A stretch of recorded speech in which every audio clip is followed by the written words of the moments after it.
We've always been quick to praise Stalker 2: Heart of Chernobyl, a game that had to face a lot of troubles before it hit the shelves, and then face even more of them when its release build wasn't as good as its players were expecting.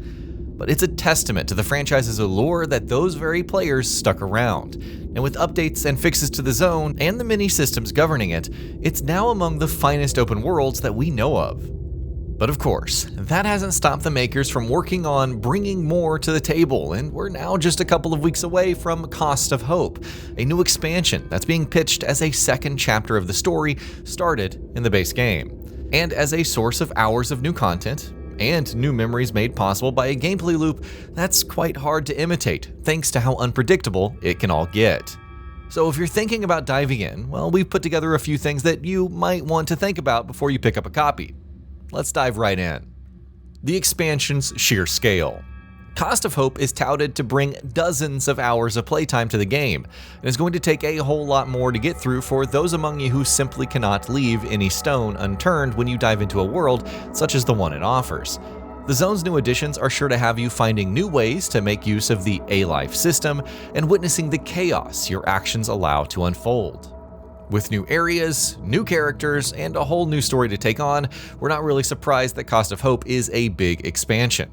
Indeed, we'd have probably raised an eyebrow if it was maybe the other way around. It runs parallel to the main story. We found a whole city that shouldn't even exist.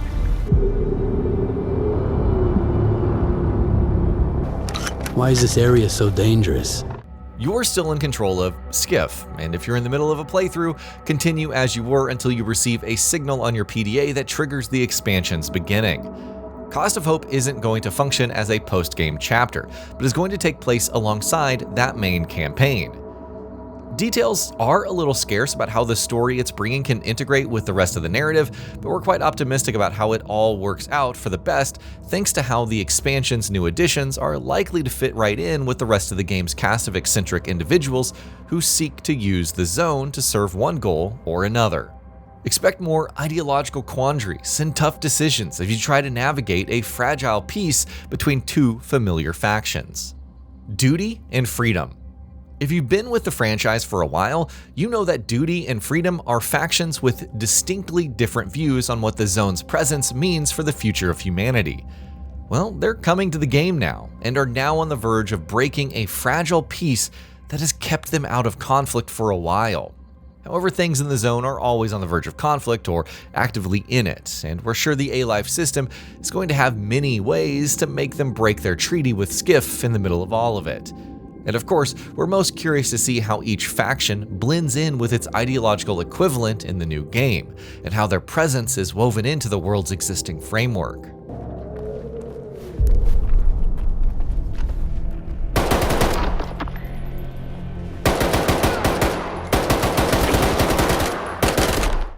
Your journey, your choices.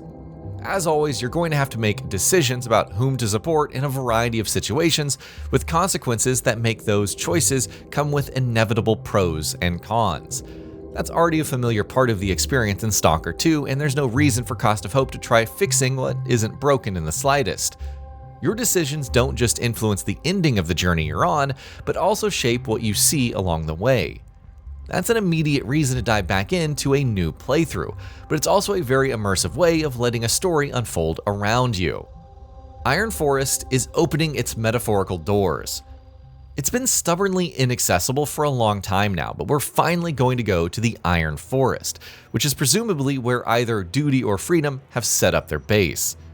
Gameplay showcases have given us glimpses of an almost maze-like environment where we're suspecting finding our way is going to take up a lot of the expansion's significant playtime in its opening hours. Of course, it's filled with anomalies and comes with a very industrial vibe to all of it that makes it an intriguing part of the upcoming expansion when you compare it to the relatively open plains and fields that the base game's regions bring to the table. The Chernobyl nuclear power plant. Definitely among the expansion's headliners is the Chernobyl nuclear power plant and the surrounding area, which is now part of the Cost of Hope's new additions. It's every bit as desolate and grim as you would expect, and recent showcases have shown off enemies with serious agility and strength for Skiff to take on. We're wondering where those new threats are going to come from and what's made them so hard to kill. This place is arguably the beating heart of the franchise's narrative, a historical ground zero for the zone and all of the stories that have unfolded within its confines. It's great that we're getting to take Skiff to the heart of the zone and perhaps learn more about factions new and old in the process. Much, much bigger than DLC locations. Both the Iron Forest and Chernobyl are being pitched as regions that are bigger on their own than any other DLC region in the franchise's past, with each one being its own territory with a central hub and dozens of smaller locations that have their own quest lines and activities. We're suspecting that each one is going to give us a lot of playtime all on its own, but it's in how they manage to overlap that Cost of Hope could be more memorable. Will Duty and Freedom be fighting for control over both regions at once, their conflicts spilling out into the larger world from the base game? How is Skiff going to navigate their delicate truce, if it even exists at all by the time of the expansion story? We've got a lot of questions, and the answers are now tantalizingly close at hand. New anomalies, artifacts, and arch anomalies. It wouldn't be a Stalker expansion with a bunch of new anomalies and new artifacts being brought into the mix, now would it? They are definitely there, just waiting for you to discover and engage with them all in what is undoubtedly a crucial pillar of the expansion's creepy vibe that acts as a common factor between both of its new regions. We're sure that there are dangers that go beyond the scope of the main conflict between Duty and Freedom, or perhaps ones that could help you learn more about the enigmatic leaders of the respective factions, each of whom seems to have ulterior motives guiding their own actions. Either way, all of it is just waiting for Skiff, and you by extension, to uncover it all as diligently as you can. New gear and weapons for new threats.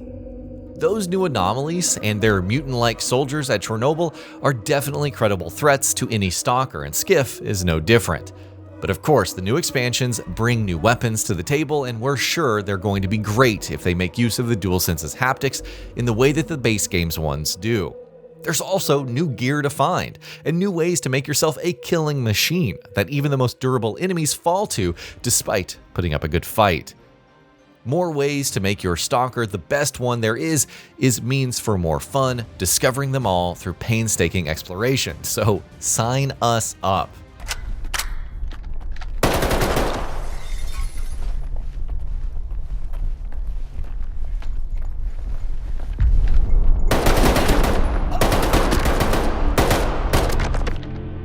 A single playthrough is not going to cut it. We said it before, but it's worth mentioning again.